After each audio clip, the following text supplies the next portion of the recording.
ചാലക്കുടിയിൽ beauty parlour ഉടമ ഷീല സണ്ണിയെ വ്യാജ ലഹരി കേസിൽ കുടുക്കിയ കേസിലെ പ്രതി നാരായണദാസ് ഹൈക്കോടതിയെ സമീപിച്ചിരിക്കുകയാണ്. നമ്മുടെ നിയമകാര്യ ലേഖകൻ ശ്യാം ദേവരാജ് തത്സമയം ചേരുന്നു. ശ്യാം ദേവരാജ്, കുറ്റകൃത്യത്തിൽ പങ്കില്ല, എക്സൈസ് ഉദ്യോഗസ്ഥർ വേട്ടയാടുന്നു എന്നൊക്കെയാണ് നാരായണദാസ് ഹർജിയിൽ പറയുന്നത്. ഇപ്പോൾ ശ്യാമും കേട്ട് കാണുമല്ലോ ഷീല സണ്ണി പറഞ്ഞത് എന്താണ് എന്ന്.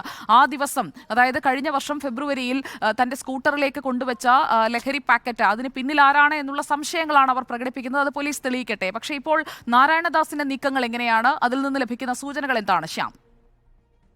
ചാലക്കുടി എക്സൈസ് നാളെ നേരിട്ട് ഹാജരാകണം എന്നാവശ്യപ്പെട്ട് നാരായണദാസിന് നേരത്തെ നോട്ടീസ് നൽകിയിരുന്നു. ഈ നോട്ടീസിന്റെ കൂടി അടിസ്ഥാനത്തിലാണ് നാരായണദാസ് ഹൈക്കോടതിയെ സമീപിച്ചത്. എക്സൈസ് തന്നെ മാനസികമായി പീഡിപ്പിക്കുന്നു എന്ന് ആരോപിച്ചാണ്, എക്സൈസ് ഹരാസ്മെന്റ് ആരോപിച്ചാണ് ഈ ഹർജിയുമായി ഹൈക്കോടതിയെ സമീപിച്ചതും.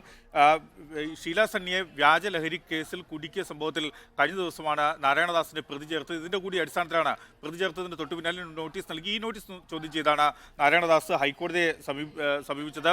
കുറ്റകൃത്യത്തിൽ തനിക്ക് യാതൊരു പങ്കുമില്ല എന്നാണ് നാരായണദാസ് ഈ ഹർജിയിൽ പറയുന്നത്. മാത്രമല്ല, എക്സൈസ് ഉദ്യോഗസ്ഥർ തന്നെ വേട്ടയാടുന്നു എന്നുമാണ് ഈ ഹർജിയിൽ നാരായണദാസ് ചൂണ്ടിക്കാട്ടുന്നത്.